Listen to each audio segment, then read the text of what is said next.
Do I need a microphone? Yeah. Jordan? Jordan?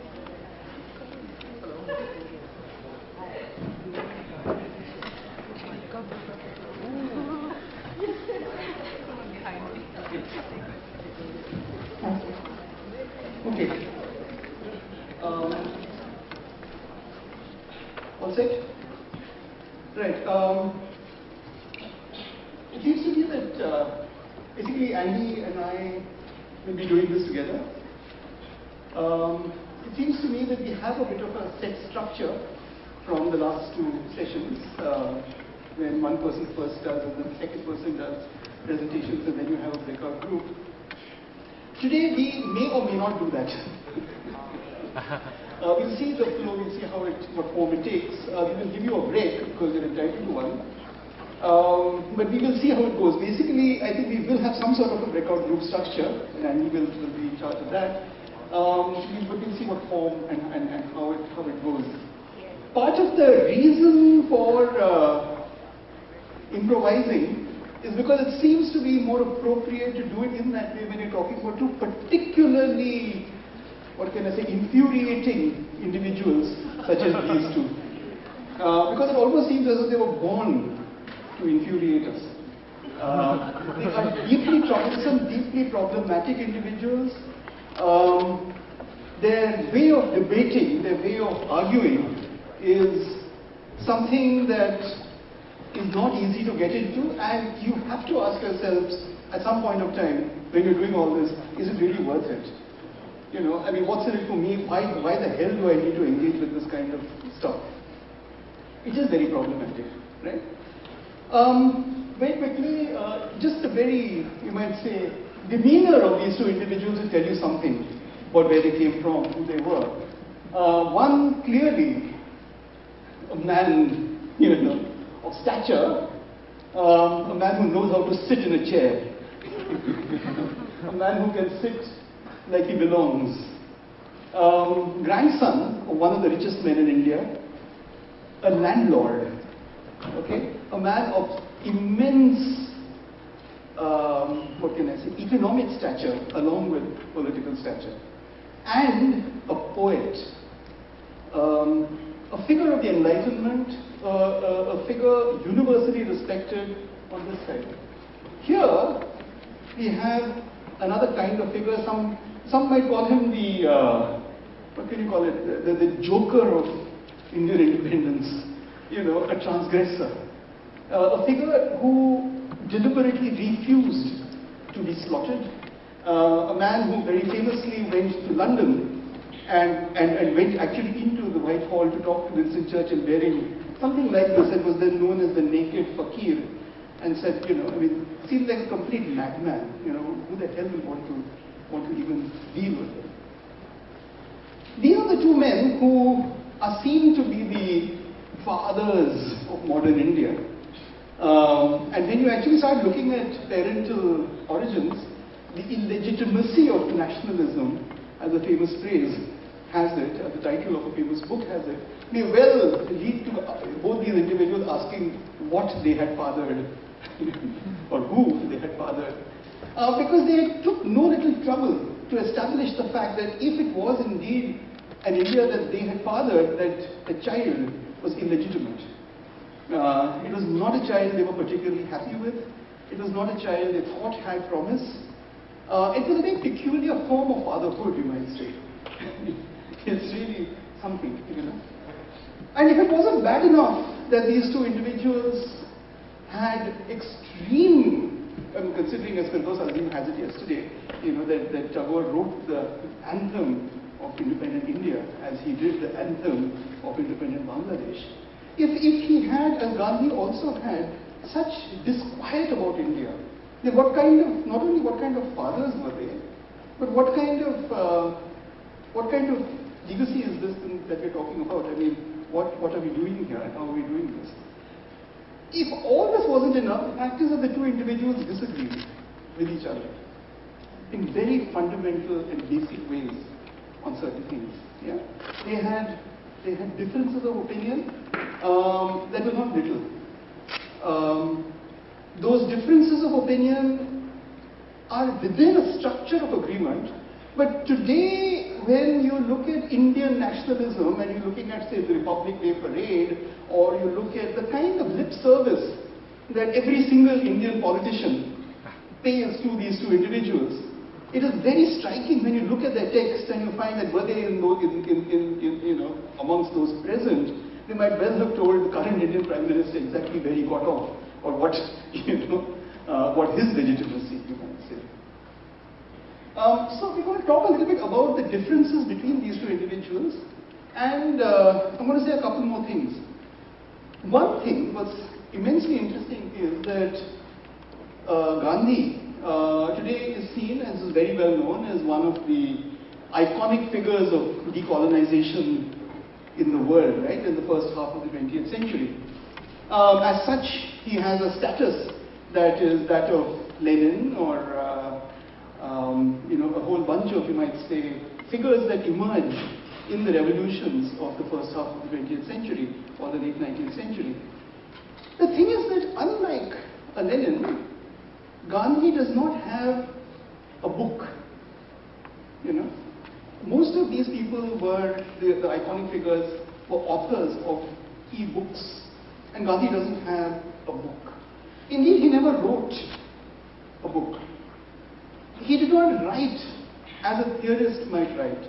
He did not write as somebody who was going to lay down a certain kind of principle or law or something that was going to, leave it to future generations. He was primarily a journalist, and if you want to actually put the kind of texts that he has put together, he was, to use a very recent concept, he was a blogger. He was literally a blogger. He ran two journals. One is called Young India and the other is called Harijan. And almost everything that he has written is in the form of short statements, some less than a paragraph, some 1 page, some 2 pages. Almost all of them letters, responses to letters that he got. Okay? Very often these are talks he gave spontaneously. Sometimes these are interviews he gave, and very, very often they are conversations with various people, sometimes named, sometimes not. And there's this kind of extraordinarily disparate body of writing that fills up what is today 99 volumes of the CWMG, the collected works of Mahatma Gandhi, which if you put them together will go from here to there. I mean, it's just one volume less than 100. I don't know why exactly it's 99 volumes, but there it is.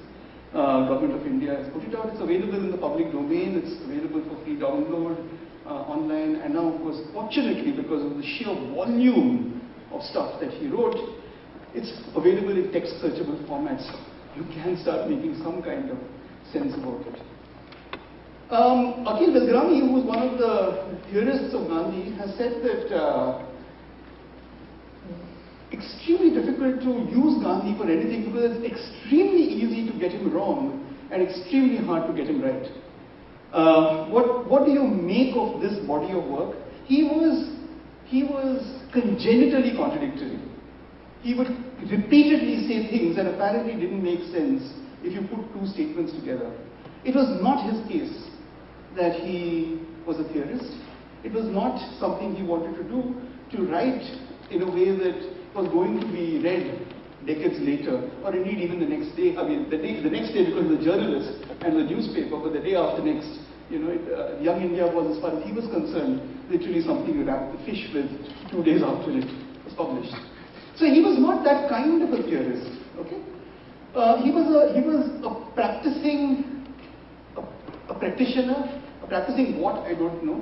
I think he would have resisted the idea that he was a practicing politician, although nobody knew politics or nobody knew how to practice politics in the 20th century better than he. He was a politician through and through. And yet he was a practitioner of other things, and it was a certain idea of doing rather than of thinking which separates him from him. And you will find a lot of situations where Gandhi says, well, you see, you are great, you're a thinker, you're a writer, you're a man of eminence.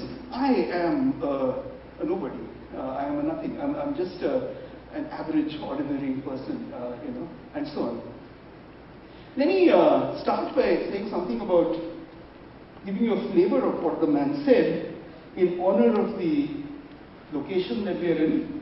I feel very grateful and happy that we are in a movie theatre, and a lovely movie theatre. And I'm told that one of the reasons why we're in this movie theatre is because I work on cinema, and so this is some sort of a tribute, as it were, to the cinema and to the fact that I work on it. But let me tell you what Gandhi had to say about the cinema. 1929, look around you. We are situated in the midst of a raging fire. The cinema, the stage, the race course, the drinking booth, and the opium den. All these enemies of society that have sprung up under the fostering influence of the present system threaten us on all sides. Is it any wonder then that I have not hesitated to call the present system satanic? This is Gandhi of the cinema. Much later, in 1947, almost 20 years later, there is the village panchayat, a particular form of, you might say, village self-governance structure. And there's a particular village which is modeling itself as an ideal village and which calls him to seek its village. And here is Gandhi talking about that village, about the need that we have, according to him, to purify ourselves from this filth, this muck of the modern. He is thinking of the cinema as unsanitary, as something from which we need to purify ourselves. And so he enjoins that the audience who are in that village give the land the nourishment he needs. He says that all the cow dung, the human feces, and the vegetable waste available in the villages could be turned into rich manure with only a little labor, as it would increase the fertility of the soil greatly. I do not know, he says, how clean you keep your village. To keep it clean in the proper way, you must keep yourselves clean externally and internally. Your village should be free of dirt and dung in every way. You should follow the rules of sanitation. Why do you need a cinema here? Instead of this, you can perform the plays and stage dramas known to us. The cinema will only make you spend money. Then you will learn how to gamble and fall into other evil habits. Those addicted to alcohol, ganja and bhang, which is a form of dope in India, should give up these addictions. Then I shall feel that your panchayat, that is your village, has done some good work. Then people will come from Delhi to see your village. A couple more statements that I want to mention. At one point of time, one of the letters that comes to him has him being asked as to why he is focusing so much on the cinema. Why not the evils of other kinds of gambling, like the stock exchange, the kind of business practices, you might say, of businessmen. And Gandhi completely and totally agrees that those are just as bad as these. And there's something ironic, because Gandhi belongs to a caste in India known as the Baniya caste, who are known basically as traders, as financiers. And Gandhi was famously extremely close to the Marwadi business elite of India, and was actually responsible in the very early 20th century when the Congress party was trying to raise its money, and at that point of time the Congress party was still known as the English-speaking party of the elite. Gandhi was the person who actually made friends with the business classes of particularly Western India, and started getting them to contribute money to the Congress. Yeah? So he was always known as a business-friendly Baniya. There is a certain way in which, there's a sort of lots of times in Baniya, in banks and such places, you have a statement by Gandhi, which Indian friends will remember. It says, when you are at a shop, the shopkeeper must realize that he is not there, or rather you are not there to serve him, he is there to serve you. That there's a certain kind of idea of financial services which is attached to the idea of service itself. So Gandhi is saying that yes, these kinds of business practices are a very bad thing, and then goes on to say The drink evil has been recognized as such by the people of this land. But the other evils are more or less fashionable evils, so it's not easy to prove that they are bad things. If I ever led an agitation against share gambling, I should be in danger of losing some of my willing and regular donors. Kind of people who give me money. They'll stop giving me money if I said that, their work was evil. If I incited people against the races and the infernal gamble that goes on there, all the high personages from the viceroy downwards would be up in arms against me. And those who patronize the race specials, if I led a raging campaign against the cinemas, I should lose caste. It's an important statement by him. I should lose caste amongst educationists and reformers. They have often sought to convert me by pleading that cinemas are a fine medium of education and that churches and reformers in the West have given them their patronage as in ever-increasing measure. Therefore, if I treated these evils as I have treated the drink evil, and if I began to organize picketing in respect to any of them, I should lose caste, lose my Mahatma-ship, and even lose my head, he says. And then comes actually a really, really interesting point. At one point of time, he says that, I'll have to find it if I can, he says that sitting in a movie theater, one feels suffocated. So the man is literally a cinephobe. He hates the cinema. What's interesting about this is not that, lots of people at the time were trying to get Gandhi to say, well, cinema can be a good thing, and there is this reformist film, and then that film which has a good message, and then there is this documentary, and people are using cinema for good things as well. He just will have none of this. Okay, he is not against bad films, he is against the cinema itself. Alright? It's really interesting and important. And then what else is he against?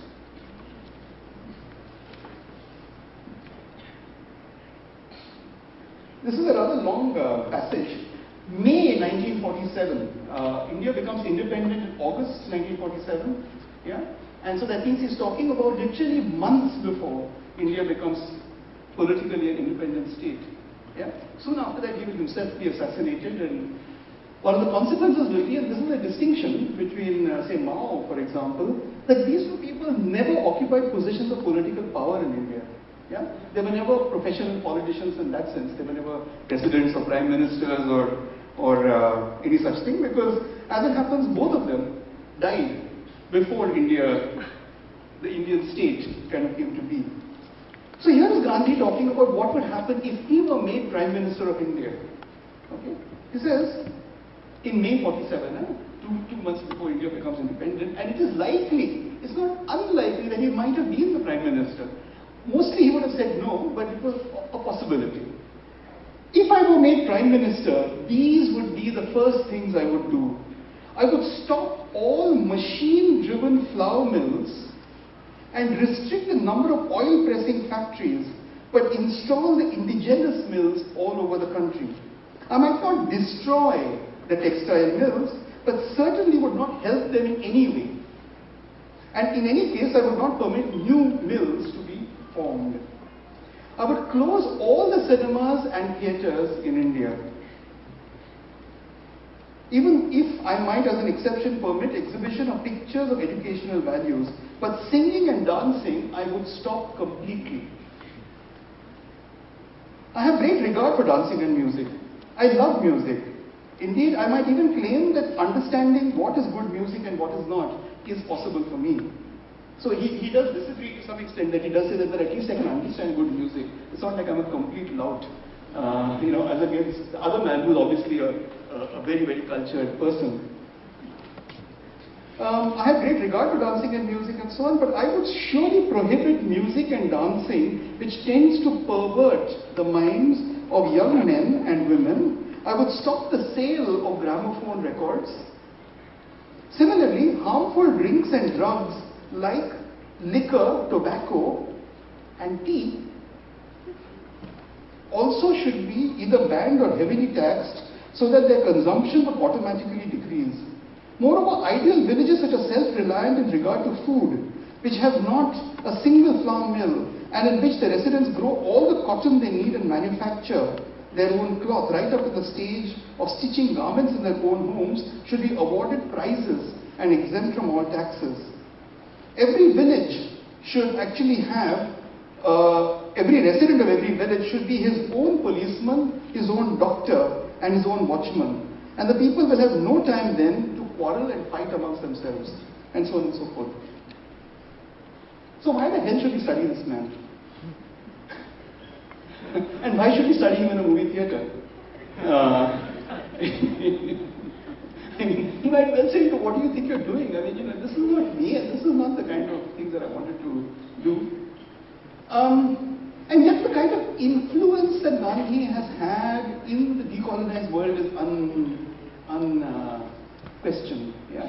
I mean, yesterday Megan was mentioning Hong Kong, what's going on right now in Hong Kong. And I know that I was in Hong Kong in last September and October, and there were a lot of discussions going on about the kind of politics, you might say, the kind of political positions that the agitationists or this, peaceful agitationists might do. And they were actually quite interested in Gandhi. And Stephen Chan, a mutual colleague who is going to be with us this afternoon, I think, soon, suddenly asks me, in fact, Stephen is involved in fairly intense kind of discussions and indeed some kind of conversations with people around what kind of political form Occupy Central might take. And they are starting to get, and maybe they continue to get interested in the Gandhian position that he called peaceful non-violence. Yeah? So what is non-violent struggle and how does non-violent struggle work is something they were interested in. And Stephen asked me a question to which I then had no answer. He said, does Gandhi have a position on participatory democracy? I subsequently realized that he precisely does. And indeed we in India who have worked with representational democracy. In other words, in popular terms, what representational democracy means is that every 5 years, some guy will come along and say, vote for me. You vote for him, he wins, and then he disappears, turning up only 5 years later. We are now increasingly having a situation, I mean, Indian friends will know the Aam Aadmi Party, for example, which has started to work with this, or Mohalla committees, of local structures of creating local referendums for issues that the state is trying to deal with, and indeed a possibility of a situation where you can recall a member of parliament who is not performing. People can actually say that, we don't want you anymore. We want to pull you back. And a lot of that kind of thinking is there in Gandhi as well. Okay? So there is a certain kind of an influence of Gandhism. I mean, to take just one instance, Martin Luther King was profoundly a Gandhian figure. I mean, there was a certain sort of influence that Gandhi had on that kind of thinking, which is curious. I mean, which is of some importance. Okay? And so we're going to look at this particular debate between these two people. Just a couple of quick statements before we move on. One of the problems that I had with the Satyajit Ray film is that it is a debate in that particular film, and indeed in the novel that precedes that particular film, between two kinds of positions that emerge. Yeah? One is a position that you might actually call a properly liberal position that arises from the liberal intelligentsia of 19th century Bengal, of which Tagore is a complete inheritor. Okay, so Tagore lays claim, as Satyajit Ray, about whom more in a moment, lays claim to being the proper heir apparent of a tradition of social reform that starts from the early 19th century and culminates in the family of the Tagores. This is to do with the landed elite of colonial India, English trained very often, people who emerged as part of movements that sought to do away with social evils that were attached to Hinduism. I mean, particularly to do with the practice of sati, which you have heard of. Sati being basically a situation in which a wife supposedly kills herself if her husband dies, and then subsequently argued for widow remarriage. There was a whole series of discussions. One man was asking questions yesterday about the Satyajit Ray Home in the World film, about that woman in white, the woman who was the widow, and questions about exactly what is that particular woman's status. Those are the kind of situations that, in a sense, Tagore inherits. And it is a kind of liberal intelligentsia, yeah, which speaks for a certain kind of progressive, what can you say? It's a progressive aristocracy. Okay? This is not quite a bourgeoisie. Tagore was an aristocrat. He was a landowner. I mean, he actually, I think the Tagore estates, which Rabindranath himself ran for a number of years in the very early 20th century, about which more later, were immense estates, and Tagore also apparently discovered, if you can believe such a thing, discovered the Indian countryside and discovered the songs amongst his tenants. So you had what apparently was arguably a very friendly relationship between landlord and tenant, which of course one has to question. One must wonder, especially given what happens in what would come to be Bangladesh and the sorts of violence that would now emerge against landed elites, and of course which would take specifically religious turns, to think of this rather sylvan idea of a landlord and his peasants, and the landlord discovering his music through his peasantry on the one hand.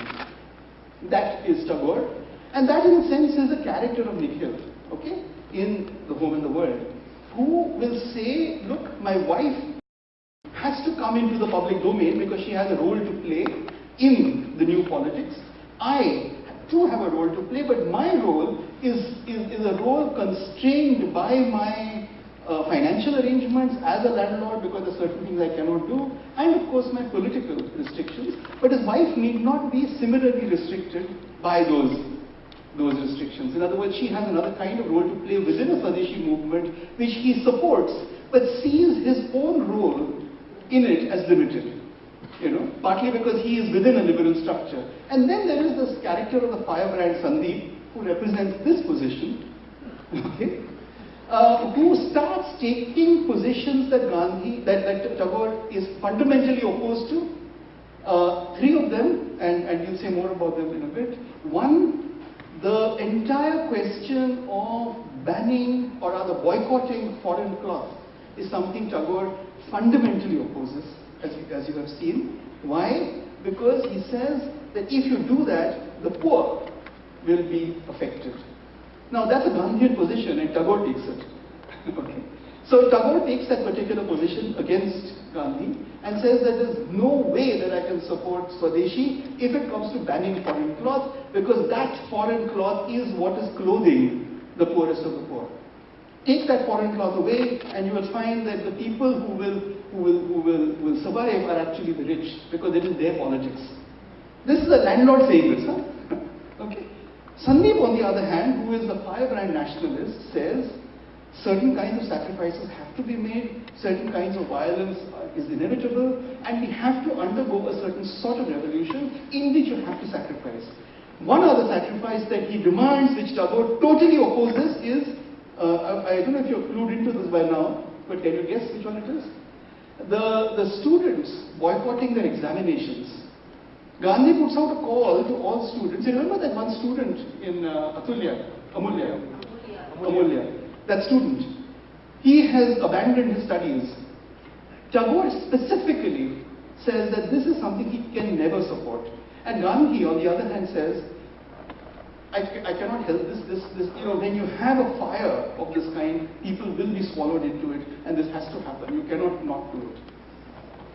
What remains the most interesting is the third of the areas that they argue about.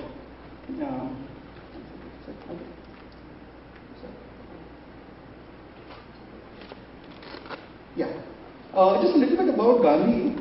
This, by the way, on the left is Gandhi as he was. A perfectly modern man, a lawyer in South Africa, where he was there for 20 years. And then he would become another kind of figure very much later. And this was the device that he came up with, the charkha. The charkha is a spinning wheel in which you're supposed to spin to make a kind of a coarse cotton. Yeah? What I'm wearing is a species of khadi. This was the kind of homespun cloth that he urged every single Indian to learn how to make. And this is a principled position he had. It was partly against machine manufacturing.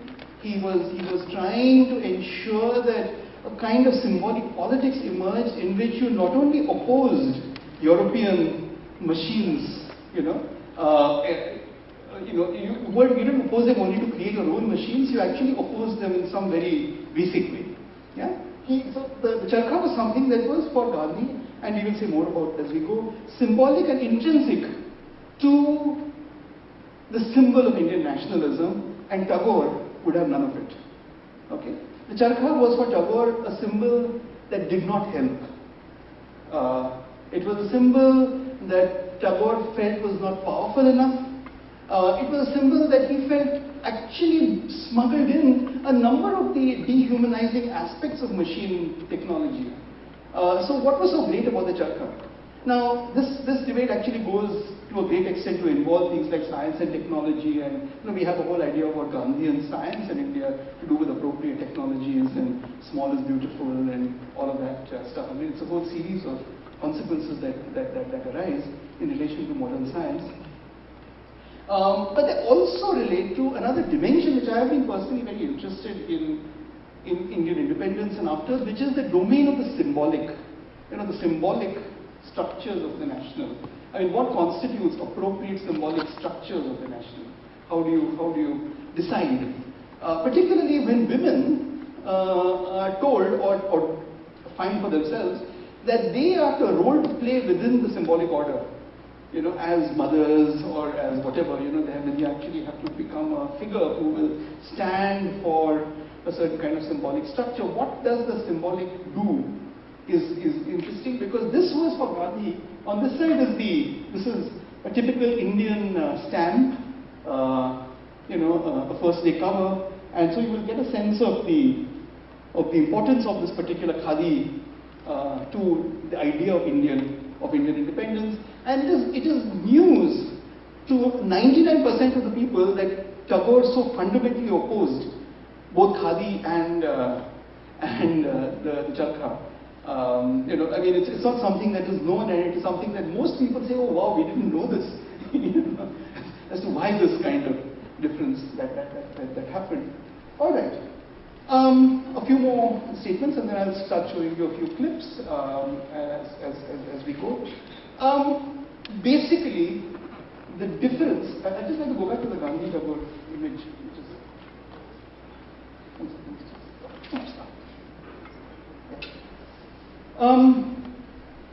The difference between these figures then is rather complicated. Okay?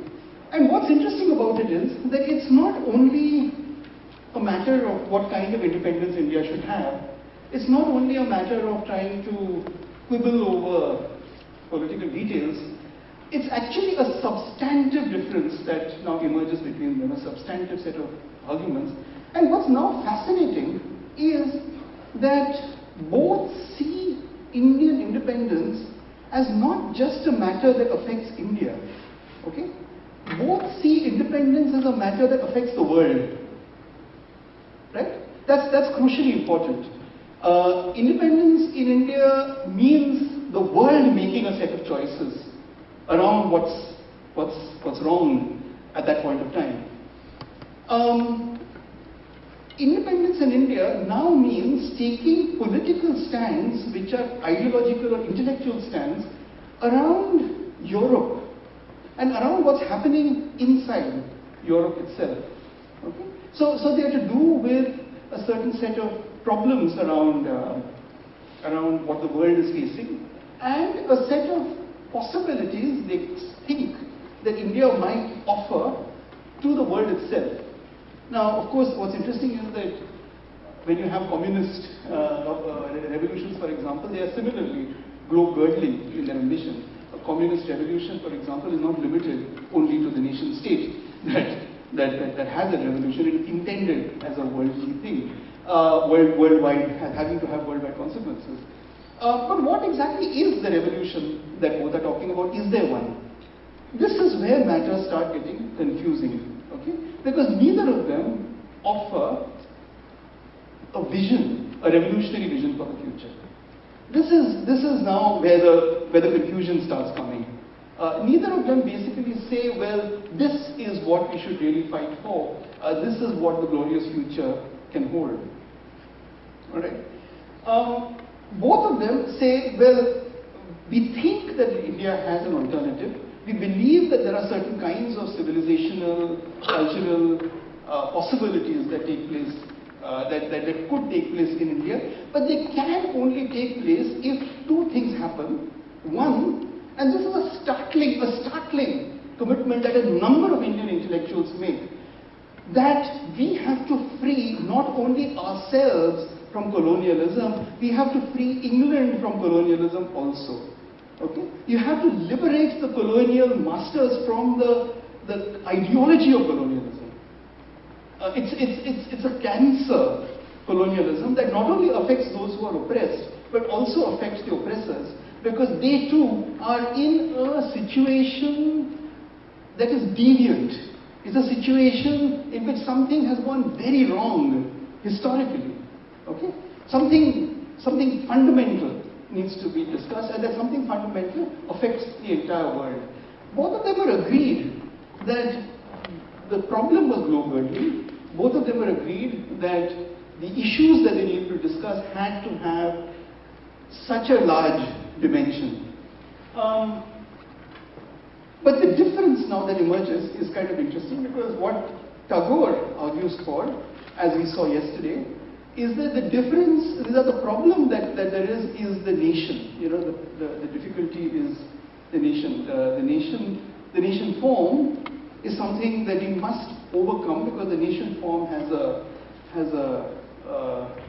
possibility of oppression, you know, within the manner in which it is put together, and the kind of craze that the early 20th century Western world has started developing, as indeed the Eastern world, especially China, for the nation, is something that he thinks is the problem.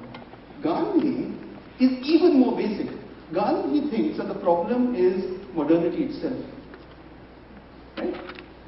Modernity in its most fundamental way is where the difficulty now emerges. All right. Now, when you start saying nation versus modern, you're looking at both of them having debates which actually could, in a manner of speaking, make them into European debates of a kind, right? These are Enlightenment issues. And in a very curious way, both of these are profoundly Enlightenment figures. You know? And here is where the problem arises. I remember, I think it was this very, very famous book, Aesthetics and Politics, which I'm sure many of you will know, where there were these debates in Germany, particularly, but also with Lukács and others. But I mean, the debate between Adorno and Benjamin, for example, or the debate between Brecht and Lukács. And I think particularly on the Lukács-Brecht debate, Jameson says, in Frederick Jameson says in afterward, that it was not a debate, it was a debate, says Jameson, in which two antagonists, both on the left, were arguing who had equal stature. You know, Lukács and Brecht came from legacies of certain kinds. And it was not a debate in which one side was pre-programmed to win. You know, it was a debate in which you did not know quite where you stood, what was the set of oppositions. And likewise with the Gandhi-Tagore debate, you have a set of oppositions between what you might call the national and the modern, which seem to be within a classic context of 20th century debates, you know, the grand debates of the interwar period, which are clearly globe-girdling. You know, these are debates that are not limited to India, and both of them took great trouble to establish that these debates are not limited to India. Yeah? These are debates that are not amongst people who are theorists. These are not political scientists, for example. These are not people who are talking about what the future holds. Both of them are practitioners of a kind, and both of them are recognizing that the debates are as much to do with a certain sort of practice, a certain sort of a structure of practice, as they are to do with intellectual positions. Tagore, on his side, wants to establish a a sort of relationship with culture, with the people, with the land, with the soil. He has a certain kind of an ideology which has got strongly organic or organicist sorts of positions. Gandhi, on the other hand, takes a position that Akhil Bilgrami, a very, very important philosopher who is at the Columbia University, and Bilgrami has been a very important figure in recent rethinking on Gandhi. Bilgrami says that what's really interesting about Gandhi is that, in a sense, he is a figure, of the Enlightenment, and to that extent, has a certain sort of an investment in science. But what Bilgrami says is that Gandhi's position is kind of like this: that human beings all over the world have got alienated, or he has it disenchanted with their land. So you have an instrumentalist relationship with the land you occupy. You tend to occupy the space rather than come from it or live in it. And to that extent, Bilgrami says that Gandhi's position, which is supposedly anti-science, is not really anti-science, but it is within a certain European tradition which is a kind of some kind of subterranean tradition that actually goes back, says Bilgrami, to the 17th century, and indeed constitutes the other of the Newtonian tradition. So Gandhi actually can be, he says, written into a European Enlightenment debate.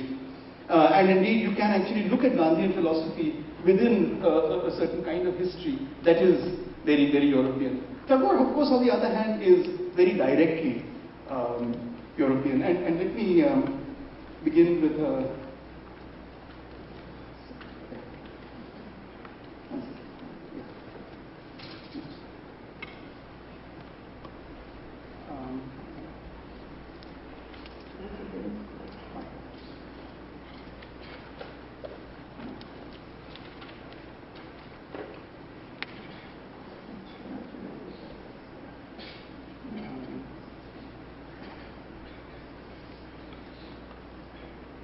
This is the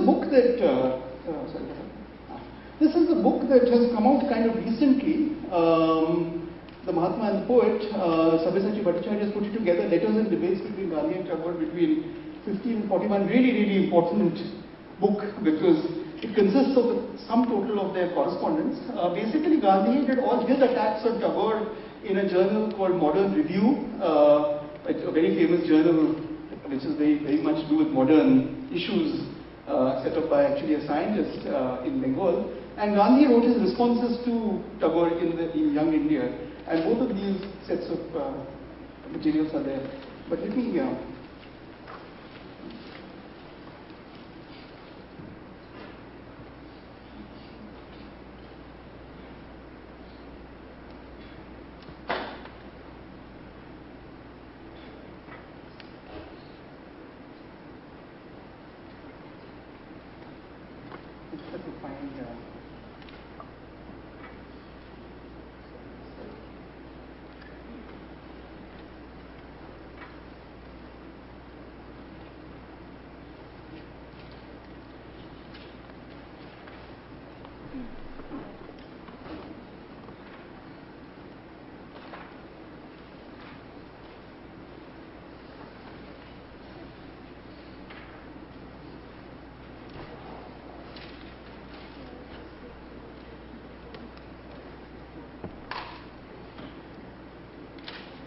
Yeah.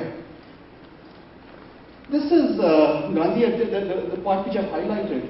I'll read it out to you. Previously, the vision of our political leaders had never reached beyond English-knowing classes because the country meant for them only that bookish aspect of it, which is to be found in the pages of the Englishman's history. This is Tagore writing. Such a country was merely a mirage, born of vaporings in the English language, in which littered about thin shades of work in Gladstone, Mazzini and Garibaldi. Nothing resembling the self-sacrifice of the true feeling for their countrymen was visible. At this juncture, Mahatma Gandhi came and stood at the cottage door of the destitute millions, clad as one of themselves and talking to them in their own language. Here was the truth at last, not merely a mere quotation out of a book. So the name of Mahatma, which is given to him, is his true name. Who else has felt so much, has felt so many men of India to be of his own flesh and blood? At the touch of truth, the pent-up forces of the soul are set free. As soon as the true love stood at India's door, it flew open, all hesitation and holding back vanished, truth awakened truth. Now this is on the one hand. On the other hand comes the classic problem that now arises, which is that in saying that Gandhi moves the topos of the debate away from this English-speaking elite, away from the kind of people who were familiar with the political and knew how to deal with the political, and takes it to such a domain as involved literally millions of the unlettered masses. Gandhi was, said Tagore, playing with fire. He was doing things that could take vicious turns, that could have political consequences of a kind that Gandhi perhaps had not anticipated or may not have thought through. Okay, Tagore's anxiety about the kind of politics that Gandhi is now letting loose is so severe, so serious, and the fear that he has of totalitarianism, of fascist possibilities, is so complete that Tagore's despair, as to what this politics can possibly ever yield, just keeps on growing. So you end up with, in fact, in The Home and the World, you have a situation in which Bimala has more or less sent her husband to his death. And in the final of his 3 novels, the 4 chapters, you have a situation in which this same woman or her successor, a kind of a middle class or upper middle class girl, an apolitical woman who has no particular investment in politics, is kind of tutored by an extremely tyrannical and fascistic leader to become an icon of the masses, as it were, to the extent that not only will her personal life be destroyed, but her lover will be destroyed and she will die. So it's a kind of symbolic politics that Tagore now has absolutely no hope in. Okay, by the time he's coming in. So let me now move to. I'm going to get my session done by 2:30 and then it's all. Let me now move to a small set of what I would consider contrasting positions on India that are now emerging with the Tagorean imagination. I move to a filmmaker now, Satyajit Ray. You heard the name the other day. Ray is a filmmaker, and he made The Home and the World, but Ray is very much more than a filmmaker in Bengal.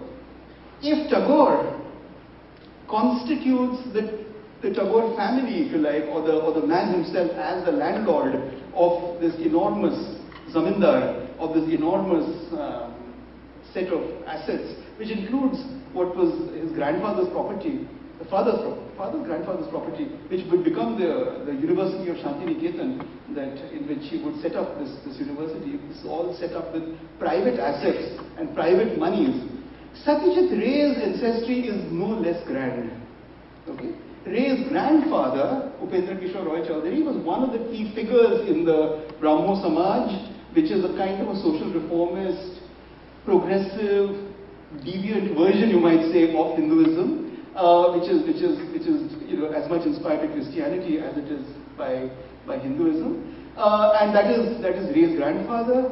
Ray's father, Sukumar Roy, is again a poet of immense repute in Bengal. Ray himself studies in Shantiniketan and is known long before even Tagore is dead as a very, very key figure, if you like, in Shantiniketan. Ray studies art at the Kala Bhavan and is therefore from the stable, as it were. He's got the credentials within this kind of history, right, to make the sorts of films he does. Ray did not really know Tagore, or at least he said, I mean, he was asked, of course, he was a student of Nandalal Bose in Shantiniketan, Nandalal Bose being one of the founders of the art school there, and one of then the key figures in setting up an ideology of indigenous art making, using earth colors and using indigenous materials and aesthetic practices taken very often from that region. Ray was asked, as he would be, as to whether he had met Tagore. Tagore was very much alive, and Ray says something like, you know, you didn't do that sort of thing in Shantiniketan. And he was too big a man, he was too remote a man, and I was just a student, and I never did know him, but their families knew each other. There's no doubt about the fact that they were very close, and maybe just one, at the most 2 degrees of separation in life. And so Ray, when he enters that debate with a certain kind of authority, okay? And so I want to show you clips now of a documentary that Satyajit Ray made in, I think it was the very early 60s, on Tagore, alright? It's a documentary called Rabindranath Tagore, which will give you a certain sort of, you might say, authorized liberal landlord's vision within that liberal tradition of how he understood Tagore.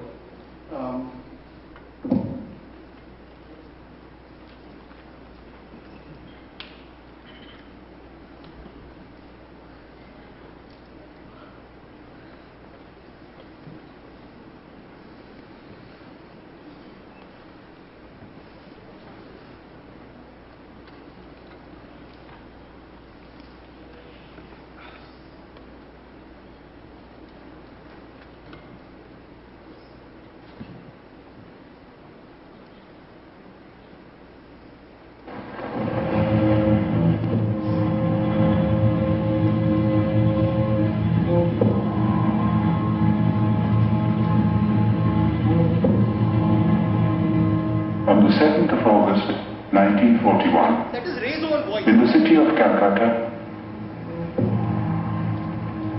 a man died.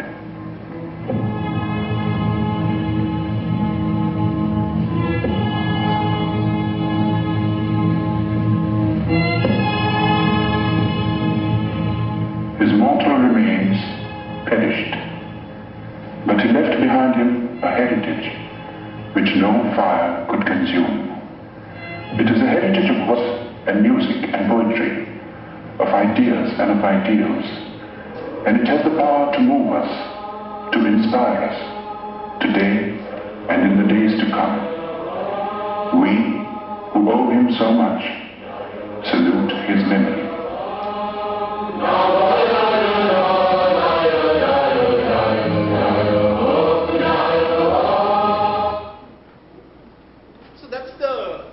That's the stage that is set.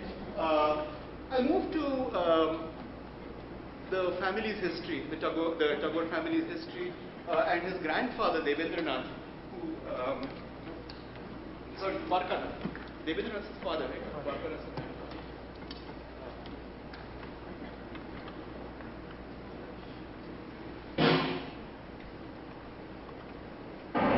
Dwarkanath Tagore combined cultured sophistication with a largeness of heart and a rare degree of business acumen.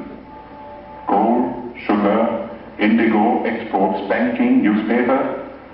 There was no end to his enterprises, and he succeeded in all. If his earnings were fabulous, so were his spendings.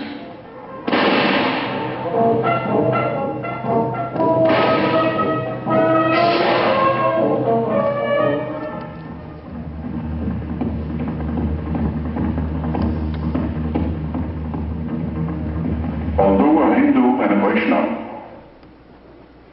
So that's the family. That's the origins of the family as he has it.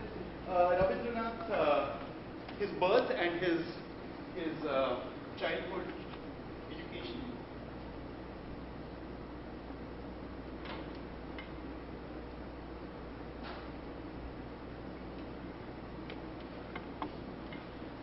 When Rabindranath was born, the Maharshi was 45 years old. His wife Sharada Muni was 33. Rabindranath was the 14th child.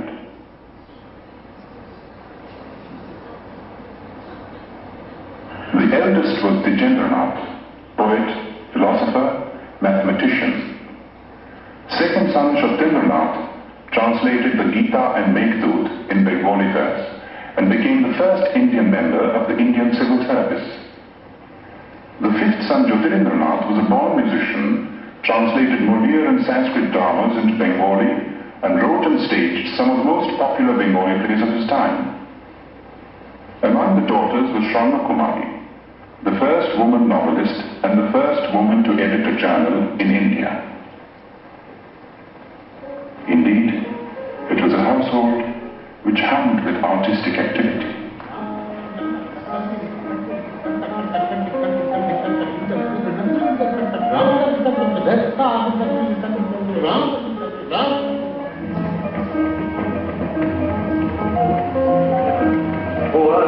What else?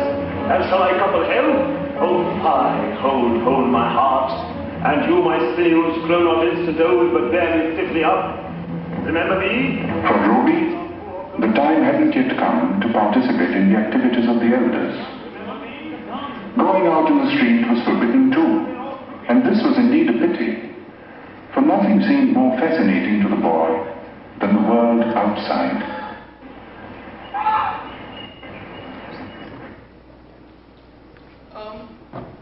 As Ray would subsequently have it, As Ray would subsequently have it, this particular kind of childhood education that he had, where he learned everything that was worth learning inside the home of the family itself, where there was theatre happening, music happening, dance happening, visual arts happening. Indeed, what is today the Rabindra Bharati University is the ancestral home of the Tagores. Okay? So this was where the child comes from. And he will then from here develop the ideology of teaching that he will then try and incarnate in Shantiniketan itself. I move to another one where we're talking now about the landowner and the access to the peasantry.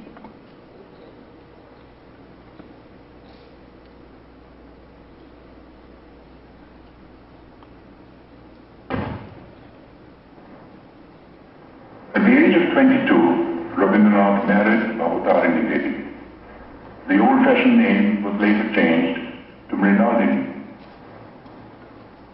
2 months before the wedding, Rabindranath had received a letter from his father in which he was asked to prepare himself to look after the family estates.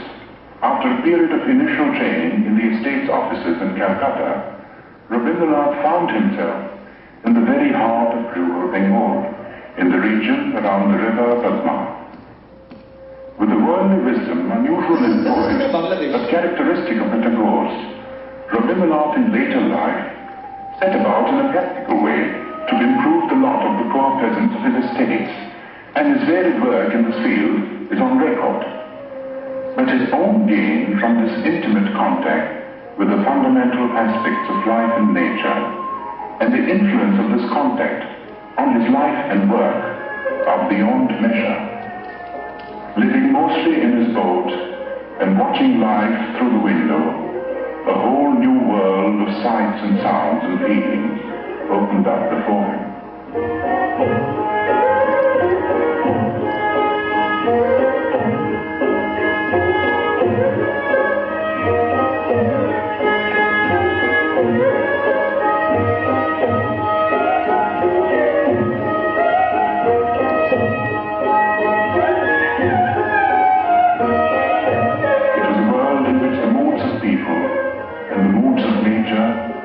Inextricably interwoven. The people found room in a succession of great short stories, and nature in an outpouring of exquisite songs and poems. Dominant was the mood.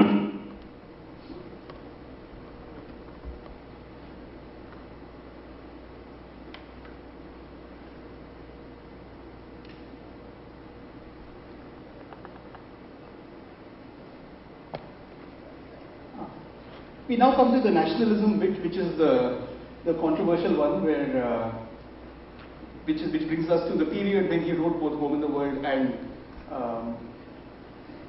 we can go. While war was raging in Europe.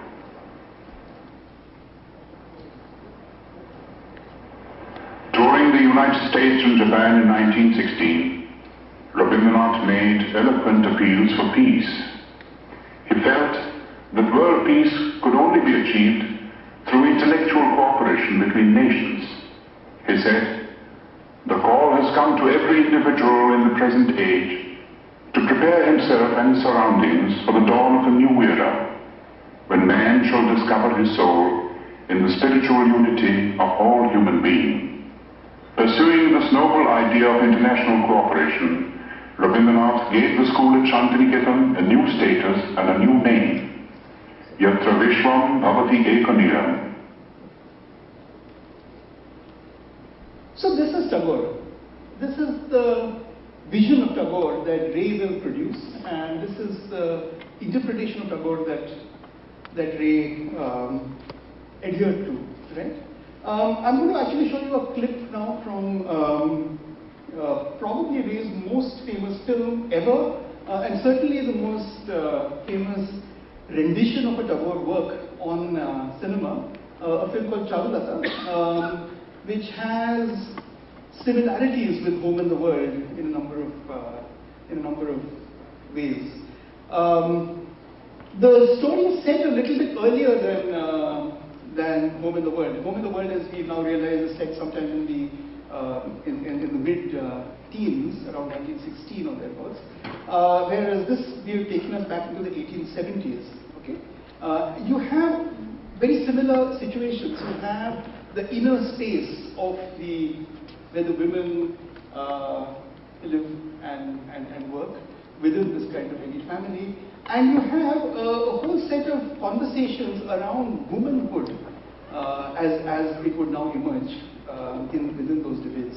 I just want to give you a sense of the atmosphere of that story, because that film is set in an ambiance that is very similar to the house in which the Tagores lived, as you may have seen. And when you saw the Tagore house, you'll have got a sense of what house the zamindars lived in Calcutta, and that's the sort of house in which Charulata is itself actually set as well.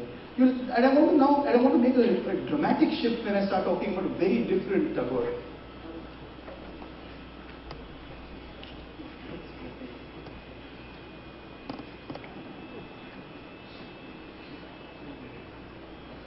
Oh dear. Sorry, I haven't. Okay, I'm sorry, I haven't cued Charulata, so I will not show you Charulata. I could show it to you a little bit later if you like. But I want to change the subject then, also time is running out, to a very, very, very, very different Tagore. Okay? This is a filmmaker who has none of the credentials of the Ray family. He is not a scion, if you like, of the landed elite of Bengal. He is a refugee himself. His name is Ritwik Ghatak. He comes from that side of Bengal, which is today Bangladesh.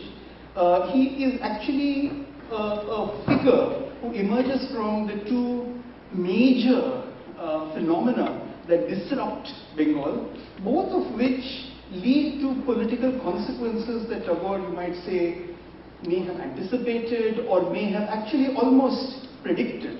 The first, just to give you a little history, Tagore dies in 1941. In 1943 takes place the Bengal famine, which is a man-made famine. Okay, this is a notorious famine. Amartya Sen has written about it with many others. It is a famine created primarily by hoarding and by a certain sort of economy attached to the war, the Second World War, which was on at that point of time, and it leads to immense impoverishment. I think 5 million people come from Bangladesh, what is now Bangladesh, what then East Bengal, into Calcutta as refugees.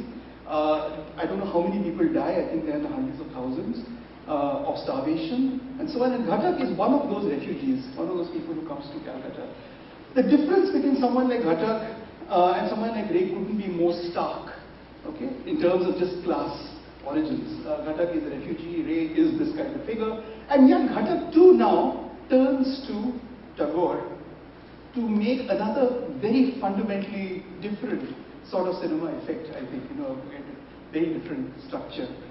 This is a film called The Cloud-Capped Star, Meghe Dhaka Tara, in which basically it's a story that is set in a refugee camp in Calcutta. So what happens basically in Calcutta is that when these refugees arrive in southern Calcutta, they either forcibly occupy or are sometimes allotted pieces of land in southern Calcutta. So, if you know your South Calcutta, you know that from Jadavpur, if you go towards Badia, you will find all these kinds of spaces, which are often known as Gad, like Vijoy Gad and Shakti Gad. Gad means a fortress.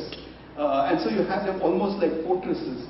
And in this situation, what's happened is that this woman, who has had to sacrifice everything so that her younger sister can marry the man she herself loved, and who is now pretty well has no particular future in front of her, has a conversation with her brother who says, really this kind of operation is not to be permitted, and I am leaving this house, I am abandoning my family, and I am leaving as a mark of protest. I found a job somewhere, and she herself is trying to find work somewhere in Calcutta, and they sing a Tagore song, as part of their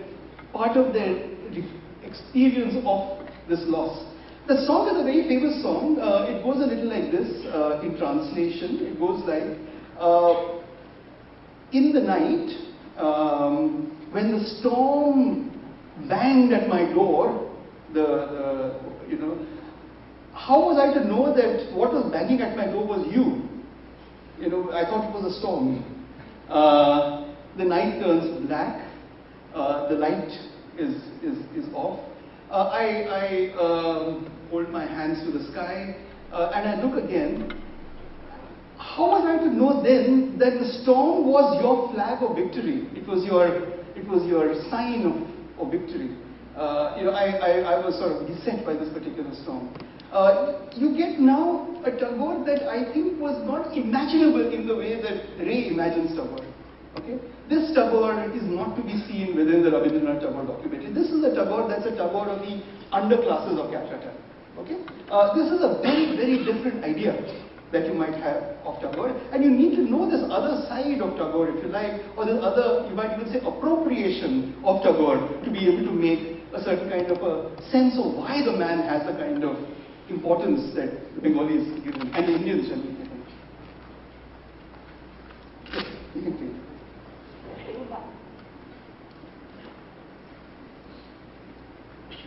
Do it again. No.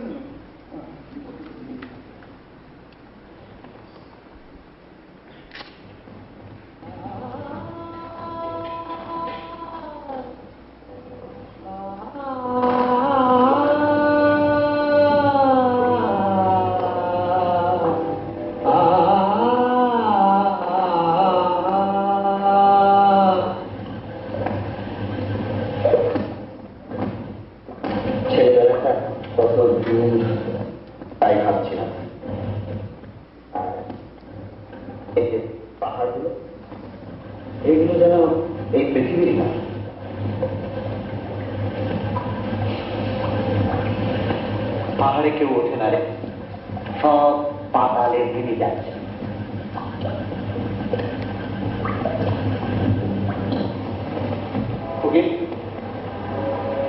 একটা গানের স্কুলে চাকরি নিলাম, মাকে জানিস না, প্রাইভেটে এমএটা দিয়ে দে, আমি ব্যবস্থা করছি।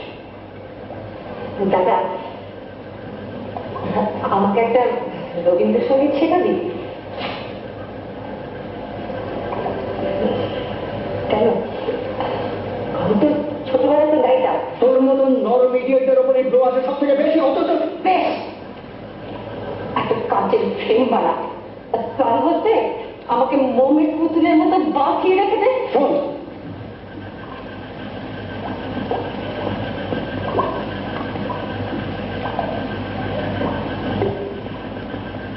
আমি এই বাড়ি ছেড়ে চলে যাচ্ছি। যদিও এ বাড়ির আমি ফালতু, তবু আমি সহ্য করতে পারলাম না। আমি প্রোটেস্ট করবে না, তোরা বুঝে সহ্য কর আর বিষয়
Ghatak's contribution to the national symbol.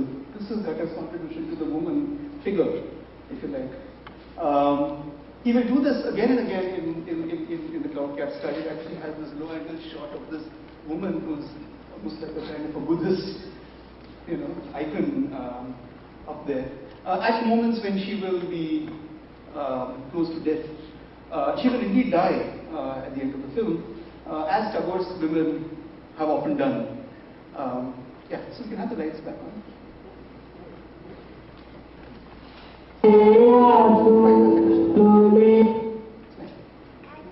Lights.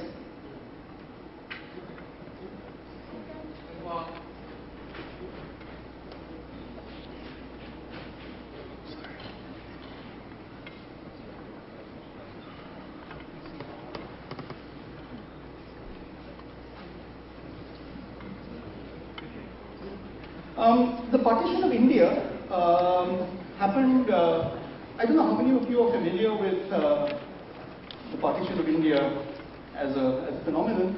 A little bit, okay. Well, basically, the point is that the partition of India happens in two parts. Okay.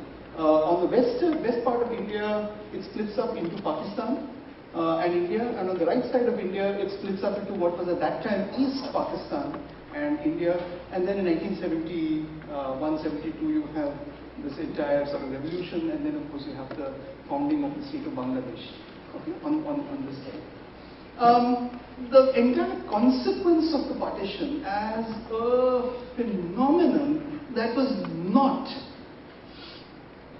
to both Gandhi and Tagore, a deviant phenomenon and a historical anomaly, but a phenomenon that they had, as it were, almost predicted would happen, if you like. One of the immediate consequences of a problem that both of them were talking about in their manner of speaking, right? In one case, the problem of modernity, in the other case, the problem of the national, as things that led to this particular difficulty. The sorts of difficulties that they were trying to point to is what I think we will talk about in some part of the second half of this presentation. This film is a classic partition movie, and it is a film about a refugee